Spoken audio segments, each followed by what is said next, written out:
अस्सलाम वालेकुम एवरीवन। तो कैसे हो आप सब? तो उम्मीद है कि आप सब अच्छे होंगे। Welcome back to my channel. So आज का मेरा जो व्लॉग है वो माथेरान का है। तो गाइस पहले हमारा अकेले जाने का प्लान था, बट पता नहीं भाई कहाँ से रेडी हो गए। तो हमने गाड़ी पे हम सब बुकिंग हो चुकी थी और हम निकल चुके थे माथेरान के लिए।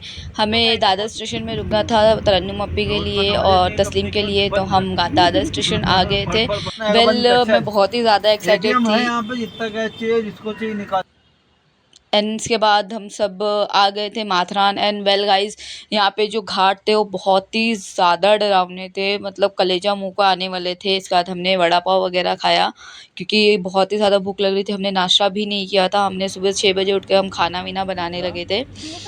एंड मैं घाट की बात कर रही थी तो गाइस घाट इतने ज़्यादा डेंजरस थे कि सडनली यहाँ पे एक्सीडेंट होने के चांसेस बहुत ही ज़्यादा होते हैं। And second thing is that कि बारिश के मौसम में माथेरान बहुत ही ज़्यादा खूबसूरत लगता है, बट मुझे ऐसा लगता है कि हमें बारिश के मौसम में माथेरान नहीं जाना चाहिए बिकॉज एक्सीडेंट के बहुत ही ज़्यादा चांसेस होते हैं। एंड फाइनली माथेरान हम पहुंच चुके थे और घाट हम चढ़ रहे थे। जितना हमें डर लग रहा था उतने ज़्यादा हमें मज़ा भी आ रहा था। और यहाँ से पहाड़ों का कुछ व्यू इतना प्यारा था कि क्या ही बोले, क्योंकि हमारी गाड़ी ओवरलोड हो चुकी थी और घाट में नहीं चढ़ पा रही थी। तो हम आधे रास्ते पे ही उतर गए थे और हम यहाँ से घाट चढ़कर जाने वाले थे। और यहाँ पर ट्रैफिक भी अनलिमिटेड थी। मतलब अगर आपको आना है माथेरान तो मेरा ये कहना है कि आप प्राइवेट व्हीकल ही, टाइम वेस्ट अगर आपको करना है तो आप प्राइवेट व्हीकल से आ सकते हैं, नहीं तो आप पब्लिक व्हीकल ही ले जिससे आपका टाइम कंज्यूम नहीं होगा। हमें 2.5-3 घंटे लग गए थे पार्किंग के लिए क्योंकि यहाँ पे ट्रैफिक भी बहुत थी और पार्किंग भी बहुत ही ज़्यादा टाइम लग रहा था। पार्किंग के लिए हमें 100 रुपये पे करना था। एंड फाइनली पार्किंग के होने के बाद 2-3 घंटे के बाद हमें माथेरान में एंट्री मिल गई। एंट्री फ़ीस जो थी वो 50 रुपये थी, जो कि हमने दे दी थी। इसके बाद यहाँ पर थी हॉर्स राइडिंग भी। गाइस, हमने यूट्यूब वगैरह में देखा था, बहुत ही ज़्यादा अच्छा लग रहा था, बट रियलिटी में अगर यहाँ पर आएंगे तो यहाँ पर बहुत ही ज़्यादा क्राउड है। और ट्रैकिंग जो है वो 4 से 5 घंटे की ट्रैकिंग है, तो आप सोच समझ कर ही आना। मतलब हम बहुत ही ज़्यादा थक गए थे और माथेरान में 1 डे का टूर पॉसिबल है ही नहीं, आपको 1 नाइट स्टे ही करना पड़ेगा। सो गाइस, हमने यूट्यूब में जो देखा था अमन लॉज करके, तो हम अमन लॉज से बाय वॉक ही जाने वाले हैं। यहाँ पे बंदर मामा भी हमारे पीछे लगे हुए थे और टॉय ट्रेन के रास्ते से हम शॉर्टकट मार कर ही जाएंगे।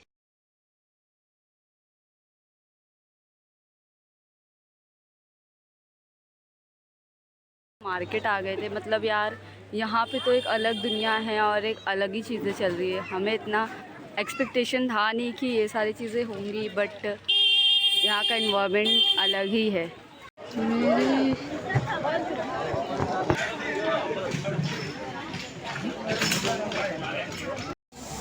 घूमते घूमते हम लोग माथेरान आ गए हैं और यहाँ से हमारी स्टार्ट हो रही है टॉय ट्रेन। मतलब फाइनली हमने आधा घंटा हम घूमे हैं।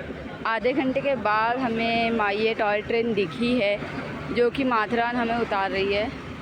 यहाँ पर एक अनएक्सपेक्टेड चीज़ हुई है कि यहाँ पे टोटली पूरा एक ये है रेलवे स्टेशन है जो दिख रहा है आपको यहाँ पर, और एक ट्रेन भी बहुत बड़ी।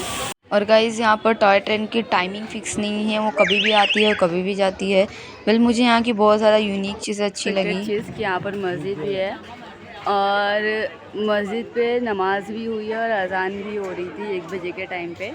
और मैं सर्च कर रही थी कि अज़ान हो कहाँ से रही है, बट थोड़ा आगे आने के बाद पता चला कि यहाँ पर मस्जिद है जहाँ पर लोग नमाज़ पढ़ते हैं। माशाल्लाह, ये बहुत अच्छी बात है।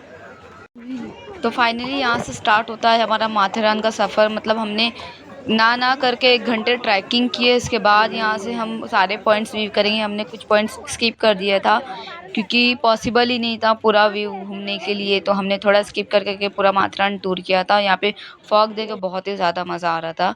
इसके बाद हम लेक की तरफ आ गए थे मंकी पॉइंट देखने के बाद, और लेक में इतने सारे हॉर्सेस थे कि बहुत ही ज़्यादा अच्छा लग रहा था और डर भी लग रहा था। पता चला घोड़े ने एक लात मारी, हम उड़ के इधर-उधर ना चले जाए।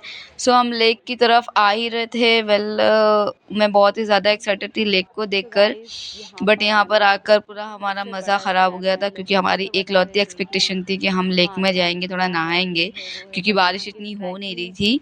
बारिश हो ही नहीं थी हमारे ज़्यादा टाइम। बट यहाँ पर लेक में भी पानी कम था क्योंकि हम बारिश के टाइम पे नहीं आए थे।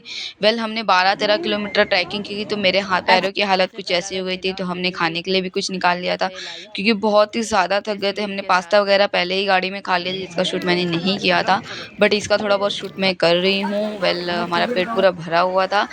यहाँ के रास्ते बहुत ज़्यादा थकाने वाले थे, तो मैं इतना ही बोलूँगी आप ट्रैकिंग के कपड़े पहन कर आए, क्योंकि मैंने बहुत से लोगों को देखा है वो लहंगे वगैरह और गाउन वगैरह पहन के आ रहे हैं जिससे उनके कपड़े ख़राब हो रहे हैं। सो वेल गाइस हम नीचे उतर चुके थे शाम को, क्योंकि हमें निकलना भी था और हमें गाड़ी भी उठानी थी और बहुत ज़्यादा ट्रैफिक था, तो हमें पता था 2-3 घंटे हमारे यहाँ ही जाएंगे। गाड़ी निकालते टाइम यहाँ बारिश हो गई और हम निकल पड़े थे माथेरान से। वेल यहाँ पर इतना ट्रैफिक था कि हमें कल्याण पहुँचने में 2 घंटे लग गए थे और मैं सोकर उठ भी चुकी थी। उठने के बाद हम ढाबे में रुक गए थे चाय पीने के लिए। चाय हम लिए तो वहाँ पे रोशनी पी की चाय गिर गई थी, तो मैं उन्हें टेस्ट कर रही थी। आज आज के लिए इतना ही, मिलते हैं मैं नेक्स्ट व्लॉग।